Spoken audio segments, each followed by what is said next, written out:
ఆడబిడ్డలకు న్యాయం చేస్తామన్న పవన్ కళ్యాణ్ షర్మిల విషయంలో మాత్రం సెక్యూరిటీ కల్పిస్తా ఉన్నారు మీరు. మేడం షర్మిల గారికి సంబంధించి ఆవిడ కాంగ్రెస్ పార్టీ అధ్యక్షురాలు. ఆవిడకి ఎందుకంటే నేను లా అండ్ ఆర్డర్ నా చేతుల్లో లేదు. నేను ప్రతిపాదన పంపగలను. నేను పబ్లిక్గా చెప్పడం అంటేనే ప్రతిపాదన. ఖచ్చితంగా వాళ్ళు అప్లై చేసుకొని ఆ థ్రెట్ అసెస్మెంట్ చేసి ఖచ్చితంగా వాళ్ళకి రాష్ట్ర ప్రభుత్వం కల్పిస్తుందని నేను చూస్తున్నాను. గత 5 సంవత్సరాలుగా క్రైమ్ రేట్ పెరగడానికి ప్రధానమైన కారణం గంజాయి. నేను మొన్న ఆశ్చర్యంగా చూశాను. గంజాయి ఎక్కడ అది మన ఏదో హాస్పిటల్ వెనక కొండపైన పెంచుతాను. వైజాగ్ నడిబొడ్డో కూడా పట్టుకొచ్చారు. అంటే మీకు భవిష్యత్తులో నేను ట్వీట్ కూడా చేశాను. నేను దాన్ని ట్యాగ్ చేశాను హోమ్ మినిస్ట్రీకి కూడా. దీన్ని గంజాయి సాగుకి ప్రత్యేకించి డ్రగ్స్కి సంబంధించి ఒక ప్రణాళిక సిద్ధం చేస్తున్నాం. దాన్ని ఖచ్చితంగా మాట్లాడతాం. We will handle that. But forest department కంటే కూడా ఎక్కువ రెవెన్యూ ల్యాండ్స్లో ఎక్కువ ఉంది, మోర్ దెన్ రెవెన్యూ ల్యాండ్స్లో.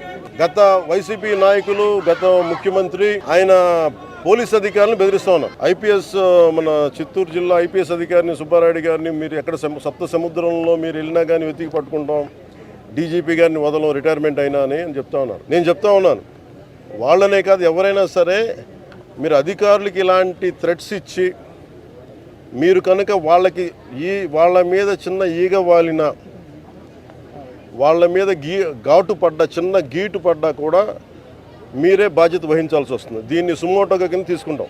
అధికారులు వాళ్ళకి కర్తవ్యాన్ని నిర్వర్తిస్తుంటే మీరు ఇలా బెదిరిస్తే అధికారులు ఎవరు బెదిరిపోరు. అలాగే గత కాలంలో ఉన్నతాధికారి ఒక ఆయన ఐపీఎస్ అధికారులందరినీ పిలిచి ఆయన చెప్పే మాట ఒకటే, ఈ ప్రభుత్వం 20 సంవత్సరాలు ఉంటుంది, అందుకని మీరు ఇష్టారాజ్యంగా చేసేని మీరు లైన్లో పడకపోతే మీరే ఇబ్బంది పడతారని చెప్పి వాళ్ళ చేత ఘోరమైన తప్పిదాలు చేయించారు. పాపం ఇంట్లో 7 ఏళ్ల బిడ్డ ఉన్న ఒక మహిళని కూడా పాపం ఆయన షిప్ క్యాప్టెన్, ఆయన మా కమర్షియల్ షిప్ క్యాప్టెన్, ఆవిడని కూడా అటెంప్ట్ మర్డర్ జైల్లో పెట్టేశారు. చిన్న ఇలా రోడ్డు మీదకి వచ్చి ఎవరో నిరసన చేస్తాను చూస్తుంటే ఆవిడ. మేము అలాంటి ప్రభుత్వం కాదు.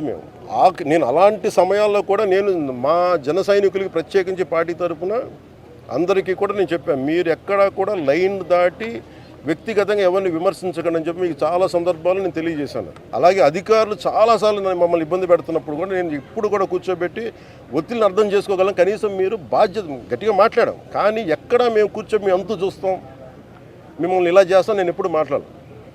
అలాంటిది ఒక ముఖ్యమంత్రి స్థానంలో కూర్చున్న వ్యక్తి, ఇప్పుడు మాజీ ముఖ్యమంత్రి అయ్యుండొచ్చు, కానీ మీకు బాధ్యత ఉంది. ఎవరైనా ఎమ్మెల్యే మీరు కూర్చోబెట్టి అధికారులని, ఐపీఎస్ అధికారులని, డీజీపీలని వాళ్ళ కర్తవ్యాన్ని నిర్వర్తిస్తాం. వాళ్ళు అడ్డగొలిగేం చేయట్లా. దేని మీద మీరు కొరడా అయిపోయారు? ఇళ్లలో కూర్చొని మీరు కూర్చోబెట్టి ఇష్టారాజ్యంగా మీకు ఆడపిల్ల, మీరు అంటున్నారు రోడ్డు మీద ఆడపిల్లలకు సంరక్షణ లేదని. ఫస్ట్ మీరు దీన్ని ప్రారంభించింది ఎవరని ఇంత ఎందుకు పెట్టిరెగిపోయారు? ఈ దేశంలో ఎప్పుడు కూడా, ఈ రాష్ట్రంలో ఎప్పుడు కూడా లేదు ఇంత పేటరేగిపోవడం. గత ప్రభుత్వ నాయకులు ఇష్టారాజ్యంగా మాట్లాడారు. ఒక్కొక్కళ్ళు ఏదంటే అది మాట్లాడేశారు. ఇళ్లలోకి వస్తూ ఉంటారు. మన ముఖ్యమంత్రి గారి సతీమణిని తిట్టారు, కుటుంబ సభ్యుల్ని తిట్టారు. ఎన్నోసార్లు నాకు వచ్చి మీ ఇళ్లలోకి వచ్చి రేపులు చేస్తూ ఉంటారు.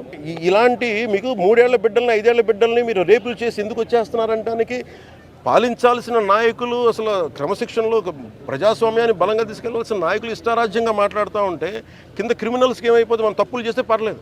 This has become a president. అందుకని మేము మొన్న చెప్పాం, మంచి ప్రభుత్వం కానీ మెత్తక ప్రభుత్వం కాదని. అలాగే మేము ఎవరైతే వార్నింగ్లు ఇస్తున్నారో వారికి నేను చెప్తా ఉన్నాను, this I will take to the highest authorities in India. గుర్తుపెట్టుకోండి, ఒక్క ఐపీఎస్ అధికారి ఇప్పుడే కాదు, భవిష్యత్తులో కూడా 10 సంవత్సరాల తర్వాత అయినా సరే కేసు మీ మీద వచ్చేలా పెడతాం ఇంకొకసారి ఇలాంటి వార్నింగ్లు.